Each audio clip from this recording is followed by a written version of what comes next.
Hello बच्चों, तो आज हम देखने वाले हैं फिजिक्स का मोस्ट वेरी इंपॉर्टेंट टॉपिक। अच्छी स्थिति पे वैद्युत द्विध्रुव के कारण किसी बिंदु पर वैद्युत क्षेत्र की तीव्रता। तो वैद्युत क्षेत्र की तीव्रता देखने वाले हैं, अच्छी स्थिति में देखने वाले हैं। लगभग हर बार एग्जाम में आया और इस बार भी इसके आने के चांसेस या फिर ये अच्छी स्थिति आता है या फिर अच्छी स्थिति आता है। इन दोनों में एक जरूर आता है, 5 नंबर में आता है। तो आप इन दोनों को तैयार कर लें, आपके 5 नंबर पहले से पक्के हो जाएंगे। तो इसमें देखते हैं, इसमें सबसे पहले फिगर समझते हैं। अगर आपने फिगर समझ लिया तो आपका पूरा डेरिवेशन आसान हो जाएगा, क्योंकि डेरिवेशन बड़ा है, उसमें सॉल्विंग में आपको दिक्कत जाएगी अगर आपने फिगर नहीं समझा। तो केवल सॉल्विंग है, इसमें फिगर समझ लिया, सॉल्विंग आप कर लेंगे आसानी से। तो फिगर में क्या दिया हुआ है, यहाँ पे हमने कोई बिंदु आवेश क्यों ले लिया है, एक बिंदु आवेश क्यों ले लिया है, जिससे 2l दूरी पे दूसरा बिंदु आवेश प्लस क्यू है। यहाँ पे माइनस क्यू बिंदु आवेश लिया था और यहाँ पे प्लस क्यू बिंदु आवेश है। इनकी बीच की दूरी 2l है। अब ये 2l क्यों रखी गई और कुछ क्यों नहीं रखी गई, इसके बारे में हम समझते हैं। 2l इसलिए रखी गई क्योंकि इससे पहले हमने वैद्युत द्विध्रुव पढ़ा था, तो उसमें एक फार्मूला दिया हुआ था कि दो बिंदु आवेशों के मध्य की दूरी 2l होती रही थी, यानी कि 2ql वाला फार्मूला दिया हो था। तो दो बिंदु आवेश और उनके बीच की दूरी 2l होती है। तो हमने वैद्युत द्विध्रुव में पढ़ा था, इसलिए इनकी दूरी 2l है। अब इन दो दूरियों के मध्य हमने एक बिंदु P ले लिया। तो बिंदु मध्य में लिया है तो इधर L बढ़ जाएगा और इधर L बढ़ जाएगा, तो L बढ़ गया। अब प्लस क्यू वाले बिंदु से हमने कोई एक बिंदु मान लिया R, प्लस क्यू बिंदु से हमने कोई बिंदु O मान लिया, उससे एक बिंदु O मान लिया, और यहाँ से P से O तक की दूरी हमने R मान ली, R दूरी मान ली। अब इनको नाम दे दिया, A और B नाम दे दिया। अब समझते हैं, अगर यहाँ पे प्लस क्यू आवेश के कारण विद्युत क्षेत्र की तीव्रता पूछेगा तो यहाँ पे दूरी कितनी होगी, तो दूरी R, इसमें प्लस क्यू आवेश के कारण R क्या होगा हमारा। अब सोचे कि प्लस क्यू आवेश के कारण R हमारा क्या होगा, तो R प्लस क्यू आवेश के कारण हमारा ये R होगा, इतनी ही तो R की दूरी होगी। तो यहाँ से R में से जब इतना हटा दिया जाएगा, जब इतनी दूरी हटा दी जाएगी तभी तो हमारा ये इतना R निकलेगा, यहाँ से यहाँ तक का R तभी तो निकलेगा।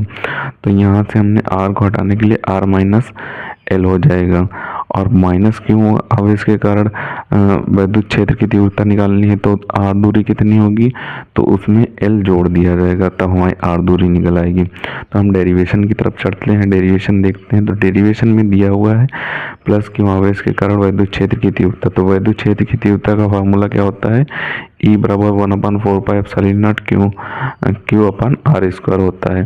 तो यहाँ पे हमने E1 ले लिया 1/4πε0 Q।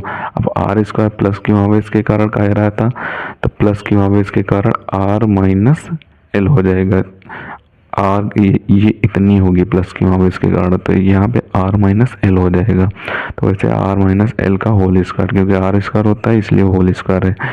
अब ये हमारी पहली समीकरण हो गई, और यहाँ पे साइड में आप लिख देंगे BO की ओर। यहाँ पे दिया हुआ है BO की ओर, क्योंकि प्लस क्यू आवेश के कारण विद्युत क्षेत्र की तीव्रता इधर की तरफ लगेगी, और माइनस क्यू आवेश के कारण तो इधर की तरफ ही लगेगी, लेकिन यहाँ पे ये ऐड हो जाएगा। तो यहाँ माइनस क्यू आवेश के कारण विद्युत क्षेत्र की तीव्रता E2 हमने इसे मान लिया, और यहाँ पे 1/4πε0 हो जाएगी, और Q/r²। R इसमें क्या होगा, माइनस क्यू आवेश के कारण, तो हमने अभी बताया था R इसमें ये वाला L जुड़ जाएगा, यही R होगा, तो R प्लस L हो जाएगा O A की ओर।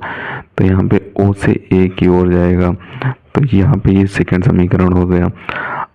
अब हम क्या करेंगे, अब यहाँ पे बिंदु O पर परिणामी तीव्रता हमें निकालनी है। तो अतः बिंदु O पर परिणामी तीव्रता, तो परिणामी तीव्रता का फार्मूला क्या होता है, E बराबर E1 माइनस E2।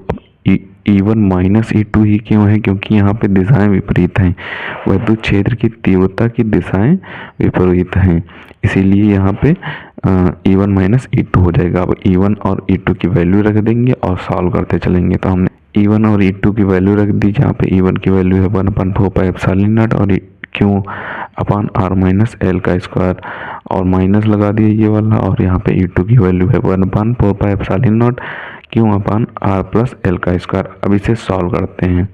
तो सॉल्व करने के लिए हमने यहाँ से उसमें से ये कॉमन ले लिया, क्यू अपान 4πε0 कॉमन ले लिए, तो अंदर बचा हमारा 1 upon R square, R minus L का होल स्क्वायर बचा, माइनस में 1 अपान आर प्लस का होल स्क्वायर बचा। तो अब इसको आगे सॉल्व करते हैं, तो आगे ई बराबर क्यू अपान 4πε0 वैसे ही उतार लेंगे, और ये आर प्लस एल का उसका होल स्क्वायर इधर चला जाएगा, आर माइनस एल का होल स्क्वायर इधर चला जाएगा, क्योंकि यहाँ पे एलसीएम लेंगे तो ये एक दूसरे के अपोजिट चले जाएंगे। अब यहाँ पे आर प्लस एल का होल स्क्वायर हो जाएगा और आर माइनस एल का होल स्क्वायर हो जाएगा।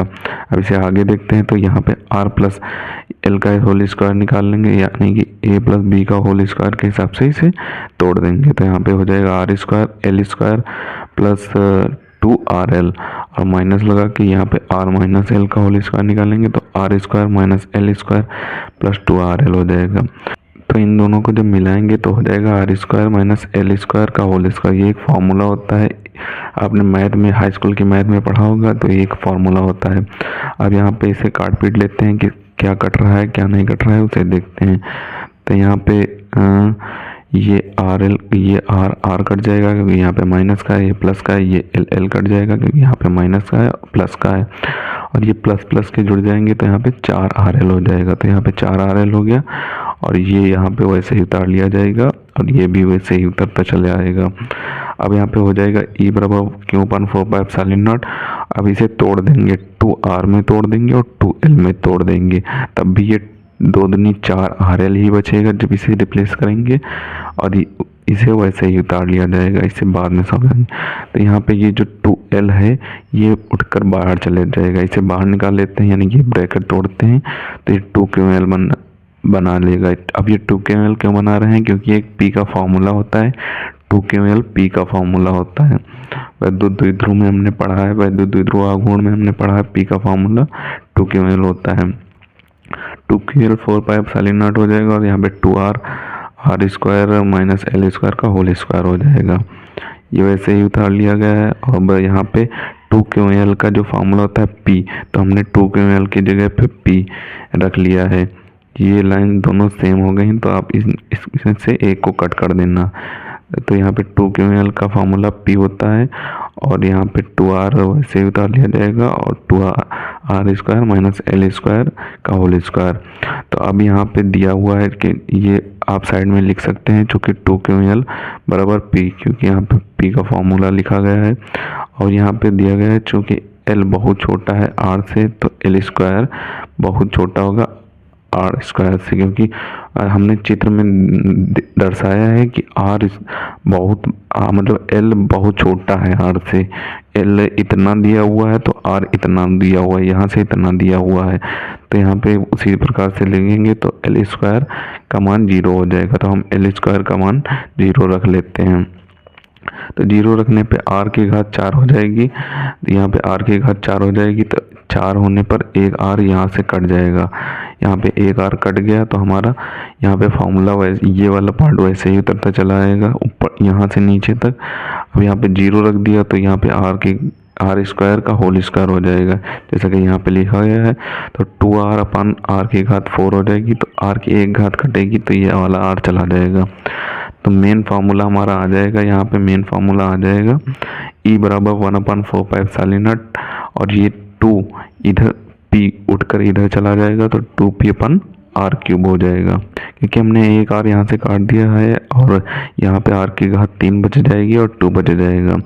तो यहाँ पे P उठकर जब इधर चला जाएगा तो 2P हो जाएगा, 1/4πε0 2P/r³। यही मेन फार्मूला है चीज स्थिति के E बराबर 1/4πε0 2P/r³। यहाँ से एक r हटाए, ऊपर नीचे से घटाए तो r³ बच जाएगा। तो मेन फार्मूला आपका यही है। आपको कैसे भी सॉल्व करके आपको ये वाला फार्मूला लाना है, E बराबर 1/4πε0 2P/r³। तो अब आप इसका एक बार स्क्रीनशॉट ले लें ऊपर से। जैसा कि हमने बताया था L यहाँ पे बहुत छोटा है R से, तो यहाँ पे देख सकते हैं L छोटा सा है, बहुत ही छोटा है R से। यहाँ पे R और एक L मिलकर R बना हुआ है, तो एल बहुत छोटा है आर से, तो वही पीछे लगाया गया है फार्मूला, आप देख लेंगे। तो यहाँ पे इसका स्क्रीनशॉट ले लें। अब आप इतने का स्क्रीनशॉट लें, अब बचे हुए का आप स्क्रीनशॉट ले लें। अब यहाँ पे दूसरे पेज में जो सॉल्विंग हुई है उसका आप स्क्रीनशॉट ले लें, और आगे की जो सॉल्विंग हुई है उसका आप स्क्रीनशॉट ले लें। और यहाँ पे आप नीचे का स्क्रीनशॉट ले लें पूरे फार्मूले के सहित। तो यहाँ पे जैसा कि हमने वहाँ पे बताया था एल बहुत छोटा है आर से, तो एल स्क्वायर भी बहुत छोटा हो जाएगा आर स्क्वायर से। तो यहाँ पे एल स्क्वायर को हमने जीरो मान लिया, यानी कि एल स्क्वायर को नगण्य मानने पर, नगण्य का मतलब होता है जीरो, तब जब जीरो मान लेंगे एल स्क्वायर को तो आर की घात बचेगी, तो आर की घात 4 हो जाएगी। यहाँ पे आर की घात यहाँ पे 4 हो जाएगी, स्क्वायर की गुणा हो जाती है तो 4 हो जाएगी। तो आप इसे अच्छे तरीके से तैयार कर लें, बहुत ही इम्पोर्टेंट है और लगभग हर बार आएगा, इसके इस बार भी आने के चांसेस बहुत ज़्यादा हैं।